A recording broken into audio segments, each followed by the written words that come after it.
అది సక్సెస్ సభో సంతాన సభో ఏంటో అర్థం కావట్లేదు. ఆ ముఖ చిత్రాలు ఏంటో, ఆ చిత్రాలు చెబుతున్నటువంటి సమాధానాలు ఏంటో. ముందుగా చింతా రాజశేఖర్ గారిని అడుగుదాం. ఏం సార్ ఆ ముఖ చిత్రాలు ఏం చెబుతున్నాయి? ఏంటి ఆ ఫేస్లు ఏంటి? ఆ ముఖ చిత్రాలు ఏంటి? అసలు ఏం జరుగుతోంది అక్కడ? నాకు తెలియాలి, ప్రజలకు తెలియాలి. ఇక్కడ అంటే లోకేష్కి పవన్ కళ్యాణ్ అంటే ఆయనకి అంత ప్రాధాన్యత ఇవ్వడం ఇష్టం లేదు. ఓకే, కానీ పవన్ కళ్యాణ్ మాత్రం నటిస్తున్నాడు. ఆయన ఏదో అంటే కార్యకర్తల ముందర నాకు ఇష్టం లేదు బలవంతపు పొత్తు అని చెప్తున్నాడు, కానీ ఆయన ఇదేం కాదు. ఎందుకంటే ఆయన రాజకీయ ప్రస్థానం, ఆయన ఉచ్ఛ్వాస నిశ్వాసాలు కూడా చంద్రబాబు నాయుడు కోసమే. ఆయన పార్టీ పెట్టిన రోజు నుంచి ఈ రోజు వరకు చూస్తే ఆయన మొత్తం దీనికోసమే. 2018 నుంచి 19 మధ్యలో మీరు చెప్పిన దూషణలన్నీ, ఇందాక 12 క్వశ్చన్లన్నీ కూడా అవి కాపులని మభ్యపెట్టి జగన్మోహన్ రెడ్డికి కాపు ఓటు వెళ్లకుండా, అంటే ముద్రగడ పద్మనాభం గారి ఇన్సిడెంట్ తర్వాత ఎలాగూ కాపులు టీడీపీకి ఓటు వేరని తెలుసుకుని ఆ ఓటు వైసీపీకి వెళ్లకుండా ఇది కాపుల పార్టీ అని చెప్పేందుకు జగన్మోహన్ రెడ్డి గారు ఒకరే చంద్రబాబు నాయుడు తిడుతుంటే మొత్తం ఎన్ బ్లాక్ గా 60% వెళ్ళిపోతుంది, 23 కూడా రావు. సో ఏం చేశారు, కాపులు సామాజిక వర్గం ఒక 25% దాకా ఓటు బ్యాంక్ కట్ చేస్తే కనుక యాంటీ ఇన్కమెన్సీ 60%లో జగన్మోహన్ రెడ్డి గారు 35 దగ్గర ఆగిపోతే పవన్ కళ్యాణ్ 25 కట్ చేసుకున్నట్టయితే మళ్ళీ సీఎం అవుదామని వ్యూహాత్మకంగా వాళ్ళిద్దరూ కలిసి ఒకరినొకరు తిట్టుకున్నారు.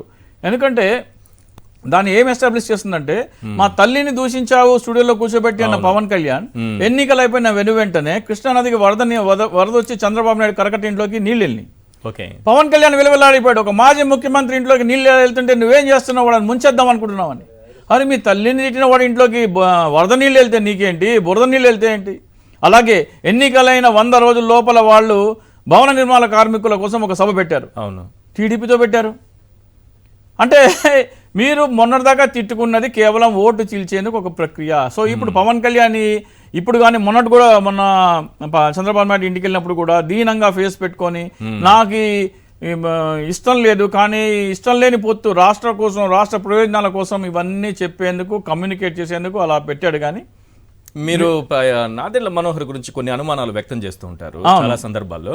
ఇప్పుడు ఆ సందర్భం చెప్పారు కాబట్టి ఆ పిక్స్ కూడా ఒకసారి ప్లే చేస్తాను, ఒకసారి చూడండి. మొన్న చంద్రబాబు పవన్ కళ్యాణ్ కలిసిన తర్వాత పిక్చర్ అక్కడ చూడండి. ఏంటి పవన్ కళ్యాణ్ అలా ఉన్నాడు, ఇప్పుడు సభలో ఏ రకంగా సంతాప సభలాగా ఉందో దయచేసి జూమ్ చేసి చూస్తే నాదెళ్ల మనోహర్ మొహము 1000 వాట్ బల్బు లాగా ఉంటే పవన్ కళ్యాణ్ మొహం 0 వాట్ బల్బు లాగా ఉంది. ఏంటది, ఏం జరుగుతోంది తెలియాలి ఈ రాష్ట్రం. ఆ సంతాప సభో అది లేకపోతే సక్సెస్ సభో అర్థం కాలేదు. అక్కడ ఫేజ్లు అలానే ఉన్నాయి, ఇక్కడ ఫేజ్లు ఎలానే ఉంటాయి. ఏంటిది? ఇక్కడ ఒక్కటి స్పష్టమైపోయిందండి, పవన్ కళ్యాణ్ చాలా లైన్ దాటి మాట్లాడారు.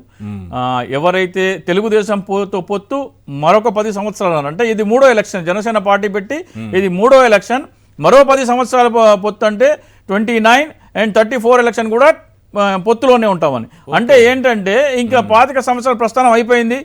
బహుశా అప్పటికి అవకాశం వస్తే దేవాంశ్ కూడా ముఖ్యమంత్రి అయిపోతారు, ఆయన బాధ్యత నుంచి ఆయన తప్పుకుంటారు. 2034 వరకు ఈ కాంట్రాక్ట్ ఇచ్చేసినట్టే, రాసి ఇచ్చేసినట్టే. అసలు పార్టీ పెట్టింది ఆయన చంద్రబాబు నాయుడు, నాకు కేవలం బినామీ అని నేను చెప్తా ఉన్నాను. మరొకసారి ఇది రుజువు చేస్తుంది, ఆయన కేవలం కాపు సామాజిక వర్గం ఓటు చంద్రబాబు నాయుడు నమ్మదు కాబట్టి 2014లో సర్వేలన్నీ చంద్రబాబు నాయుడుకి వ్యతిరేకంగా ఉన్నాయి కాబట్టి ఒక అమాయకమైన పవన్ కళ్యాణ్ మోహన్ తీసుకొచ్చి కాపులో ఓట్లు వేయించుకోవడానికి 2014లో ప్రయత్నం చేశారు. 2019లో కాపులు ముద్రగడ పద్మనాభం ఇన్సిడెంట్ తర్వాత టీడీపీకి ఓటు వేయరు అంటే అది వైసీపీకి వెళ్లకుండా అడ్డుకట్ట వేసేందుకు మళ్ళీ పోటీ చేశారు. ఇప్పుడు మళ్ళీ కాపు ఓటు బ్యాంక్ కాబట్టి ఇష్టం లేని పొత్తు అని చెప్పేసి, లేదా గౌరవప్రదమైన పొత్తు అన్నారు. గౌరవప్రదమైన పొత్తు అంటే కాపుల దృష్టిలో సగం పొత్తులో గౌరవప్రదమైన సీట్లు కూడా మళ్ళీ గౌరవప్రదమైన సగం సీట్లు, సగం సీఎం టర్మ్ కాపులు అంటున్నారు. పోనీ కాదు, ఈయన మన హరిరామ జోగి గారు చెప్పినట్టు 60 సీట్లను ఇస్తున్నారంటే అది కనబడలేదు. నాకు తెలిసి 2 డజన్ల సీట్ల కంటే ఎక్కువ ఇచ్చేట్టు కనబడలేదు. దాని ప్రూఫ్స్ తో సహా ఎందుకు ఇవ్వరు అనేది నేను కాసేపట్లోనే స్క్రీన్ పైన చూపిస్తాను. ఓకే, దానికి సంబంధించి 57 సీట్లు ఆయన హరిరామ జోగి డిమాండ్ చేశారు. ఎట్టి పరిస్థితిలో ఇచ్చేది లేదని కూడా క్లియర్ గా చెప్పారు. 2 డజన్లలో షేరింగ్ కూడా లేదని క్లియర్ గా ఒక ఇండికేషన్ అయితే ఇప్పటికే పవన్ కళ్యాణ్కి వెళ్ళింది. ఎలా వెళ్ళింది ఏంటనేది ఆధారాలతో సహా కొద్దిసేపట్లో నేను స్క్రీన్ పైన చూపిస్తాను, ఎవరు మిస్ చేయొద్దండి. ఒక్క నిమిషం సార్, ఆ 24 సీట్లలో కూడా పారాచూట్ బ్యాచ్ అంటే టీడీపీ నుంచి జనసేనలో అప్పటికప్పుడు చేరి, అంటే మనం కూకట్పల్లిలో చేరినట్టు వచ్చే బ్యాచ్ కూడా గణనీయమైన సంఖ్యలో సీట్లు ఉంటాయి. ఇక్కడ జనసేన పార్టీ కోసం కష్టపడ్డ వాళ్ళకి, ఆ నాయకులకి, వాళ్ళ చెమట, రక్తం, డబ్బు, సమయం వృధా చేసుకున్న వాళ్ళందరికీ మొండి చెయ్య. రైట్.